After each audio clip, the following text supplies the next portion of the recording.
میں ہوں سلمان رشید اور یہ ہے ایک مسافر کی دنیا۔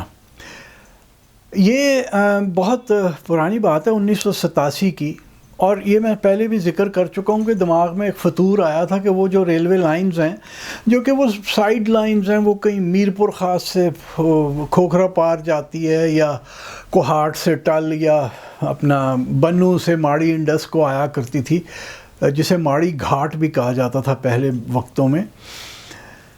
تو ان لائنوں پہ سفر کرنے کا ایک فطور سا حاصل دماغ پہ سوار ہو گیا تھا، تو میں نے کافی سارے سفر کیے تھے۔ ابھی چند دن پہلے میں اپنی جو فوٹو لائبریری ہے اس میں ایسی کچھ اور ڈھونڈ رہا تھا، تو یہ ایک جو تصویر آپ دیکھ رہے ہیں یہ نظر سے گزری۔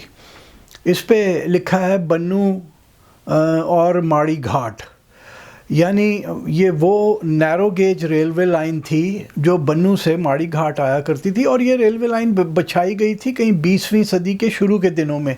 اس کا جو مقصد تھا اس ریلوے لائن کو بچھانے کا، وہ خالصتاً فوج کی موومنٹ کا تھا، کہ وہ فوج یہاں بنو سے آگے ٹل کوہاٹ اور وہاں سے ٹل کو چلی جاتی تھی، اور پھر ڈیورنڈ لائن تک فوج جو ہے وہ آسانی سے پہنچ سکے۔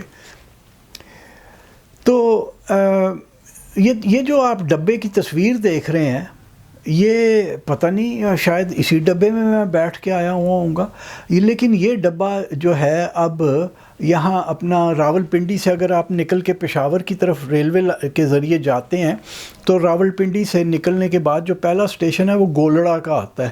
یہ گولڑا کے ریلوے اسٹیشن کو ایک دو افسر تھے بڑے کمال کے ریلوے کے اندر، ایک اشفاق خٹک صاحب تھے جب وہ ڈویژنل سپرنٹینڈنٹ راول پنڈی تھے، اور ان کے ساتھ تھے اپنے حمید رازی صاحب۔ یہ دونوں بڑے کمال کے لوگ تھے۔ انہوں نے وہاں گولڑا کو ریلوے میوزیم بنا دیا۔ ریلوے اسٹیشن کی بری حالت تھی، چونے پھیر پھیر کے ناس مارا ہوا تھا اس لائم سٹون کی بنی ہوئی بلڈنگ کا۔ انہوں نے ساری وہ چونا اتروایا اس کے اوپر سے، اس کو ریویمپ کیا۔ یہ آپ ایک تصویر ویسے میں آپ کو دکھا دیتا ہوں گولڑا ریلوے اسٹیشن کی، اور اندر تو انہوں نے کچھ پرانا ایکوپمنٹ ریلوے کا رکھا ہوا ہے ایک کمرے کے اندر سجا کے، وہ لوگ جا کے دیکھ سکتے ہیں کیونکہ میوزیم ہے، عجائب خانہ ہے ریلوے کا۔ اور باہر انہوں نے کچھ پرانی چیزیں بھی کھڑی کی ہوئی ہیں، جس میں ایک لوکوموٹیو ہے۔ یہ لوکوموٹیو جہاں تک مجھے یاد پڑتا ہے نیرو گیج کا ہی، کیونکہ جو اس کے پیچھے ڈبے لگے ہوئے ہیں وہ نیرو گیج کے ہیں، اور ان میں یہ ڈبہ کھڑا ہے جس کے اوپر لکھا ہوا ہے بنو تا ماڑی گھاٹ۔ تو یہ بات ہے جنوری 1987 کی۔ اب میں رات کو پہنچا بنو، وہاں ایک اس زمانے میں کہاں ہوٹل ہوتے تھے، ایک وہ منجی بستر ٹائپ ہوٹل تھا، وہاں جا کے میں فٹ ہو گیا۔ یہ تصویر جو آپ دیکھ رہے ہیں بنو ریلوے اسٹیشن کی، یہ میں نے 1998 یا 99 میں ایک بار بنو دوبارہ گیا تھا، تو تب میں نے کھینچی تھی، یعنی ابینڈنڈ پڑا ہے، ریلوے لائن تو بند ہو گئی تھی تبھی۔ میں نے جب سفر کیا 1987 جنوری میں، تو میرا خیال اس کے چند مہینے کے بعد ریلوے لائن یہ بند ہو گئی تھی، جو کہ آپ اگر یہ نقشہ دیکھیں تو اس میں بنو کے اوپر نیلا دائرہ لگایا ہوا ہے۔ اس سے آپ جنوب کی طرف آتے ہیں تو وہ دیکھیے ایک کالی لکیر چل رہی ہے جس کے درمیان کانٹے بھی ڈلے ہوئے ہیں، اور اس کے ساتھ ساتھ میں نے ایک سرخ لکیر بھی چلا دی ہے۔ تو بنو کے اوپر نیلا دائرہ، پھر ایک سرخ لکیر چل رہی ہے، وہ ریلوے لائن ہے، پھر نارنگ سرائے ہے، پھر گمبیلا سرائے ہے، اور اس کے بعد لائن لکی مروت سے ہو کے پھر شمال کی طرف کو گھوم جاتی ہے، اور ترگ اور موسا اپنے کمر مشانی سے ہو کے کالا باغ پہنچتی ہے۔ کالا باغ کے اوپر بھی ایک نیلا دائرہ لگایا ہوا ہے، اور کالا باغ جو کہ دریائے سندھو کے عین اوپر ہے، کالا باغ دریا کے دائیں کنارے کے اوپر ہے، اس کے بائیں کنارے کے اوپر ایک چھوٹا سا ریلوے اسٹیشن ہے جسے ماڑی گھاٹ کہا کرتے تھے پہلے، پھر انگریزوں نے بدل کے ماڑی انڈس اس کا نام کر دیا، تو وہ یہ ریلوے اسٹیشن ہے۔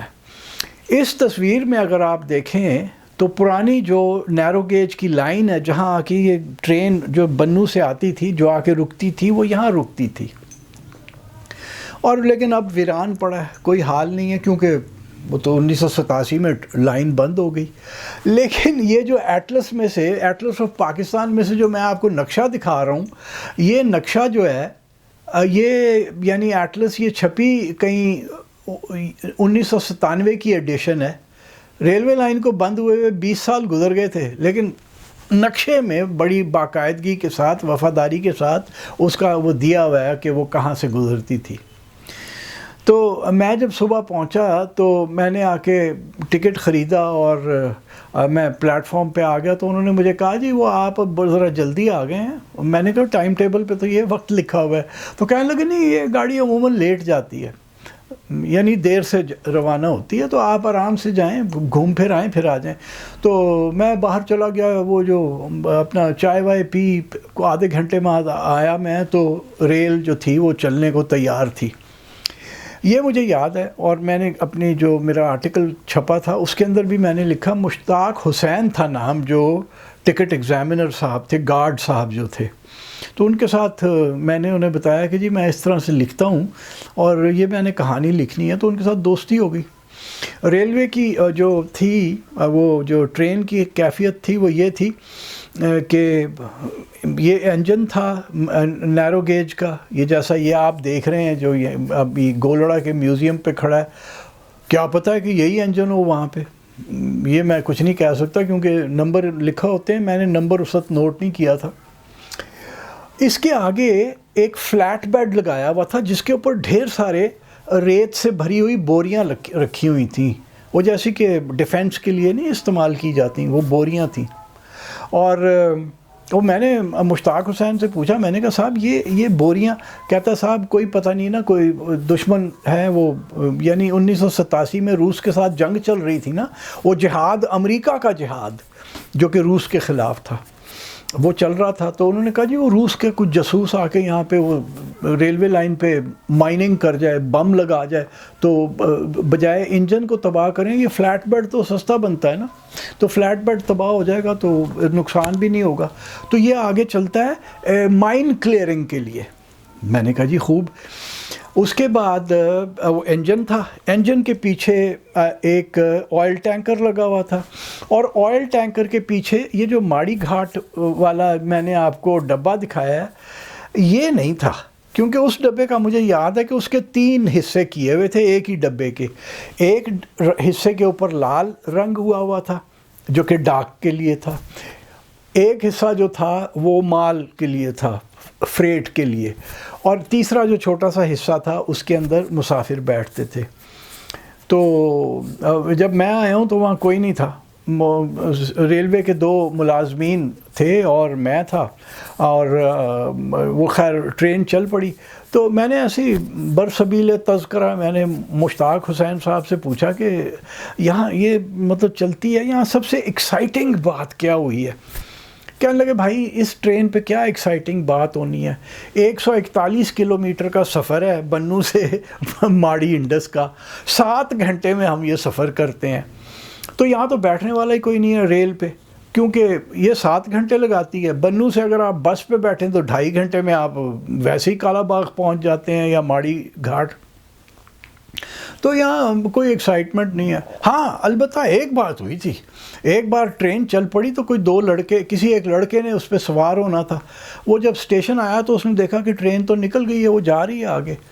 تو وہ اس نے اپنے دوست جو اسے چھوڑنے آیا تھا ان سے کہا یار بائیسیکل بھگا اس کے پیچھے، اور وہ بائیسیکل کے پیچھے کیریئر کے اوپر خود بیٹھ گیا جس نے سواری کرنی تھی ٹرین کی، اور لڑکا بائیسیکل بھگاتا ہوا آیا. کہتے ہیں کہ جب وہ ریل کے نزدیک آیا تو وہ بائیسیکل کے کیریئر کے اوپر کھڑا ہو گیا اور ایک چھلانگ ماری، اور اس نے وہ ہینڈل پکڑا اور وہ کمرے کے اندر، کمپارٹمنٹ کے اندر آ گیا. کہتے ہیں میں نے اس کو بڑا جھاڑا کہ بھائی اتنی رفتار پہ ٹرین جا رہی ہے اور تم یہ حرکتیں کر رہے ہو، مر جاؤ گے کبھی، کچھ دھیان تو ہو سکتا ہے، یہ کوئی کرنے والی بات ہے. ریل کے ساتھ ریسیں لگا رہا ہے. یعنی بائیسیکل پہ آ کے انہوں نے پکڑا تھا. موٹر سائیکل اس زمانے میں اتنے عام نہیں تھے جتنے، جب اب تو خیر کاکروچز کی طرح ہے نا پھٹ پھٹیاں، تو اس زمانے میں کہاں ہوتے تھے بائیسیکل. اور وہ کہہ رہے ہیں کہ یار اتنی رفتار پہ تو نے آ کے ایسے ٹرین کو پکڑا ہے اور کیسے تو چڑھا ہے ٹرین کے اوپر. اور کاؤبوائے فلمیں جب ہم دیکھا کرتے تھے نا، اس میں وہ سرخ فام لوگ ہوا کرتے تھے نا، جو کہ ہمیشہ دشمن ہوتے تھے گوروں کے، جو کہ وہ نہیں تھے اصل میں، وہ اسی طرح ریلوے کے اوپر چڑھا کرتے تھے ان کاؤبوائے فلموں کے اندر. خیر وہ انہوں نے یہ مجھے بتائی، تو ٹرین چلنے میں ابھی بھی وقت تھا، تو کوئی نہیں آیا. ایک صاحب اور آئے، ان کے پاس 2 بھیڑیں تھیں. تو انہوں نے پوچھا مشتاق حسین صاحب سے کہ جی یہ کہاں ڈالیں؟ تو انہوں نے وہ جو گودام، وہ جو مال والا ڈبہ تھا اور جو ہمارے والا بیٹھنے کا ڈبہ تھا، اس کے درمیان ایک چھوٹی سی کھڑکی سی تھی. وہ کھڑکی انہوں نے کھولی اور انہوں نے کہا گھسا دو اس کے اندر. تو اس نے اپنی دونوں بھیڑیں جو ہے نا وہ اس کے اندر کر دیں. وہ کوئی میرے خیال 3 فٹ بائی 3 فٹ کا ایک گیلری سی تھی جو آگے سے بند تھی. ادھر سے دونوں بھیڑیں انہوں نے دھکے دے کے اندر کر کے دروازہ بند کر دیا. وہ بھیڑیں اندر بھے بھے کرتی رہیں کچھ دن، اس کے بعد وہ چپ ہو گئیں.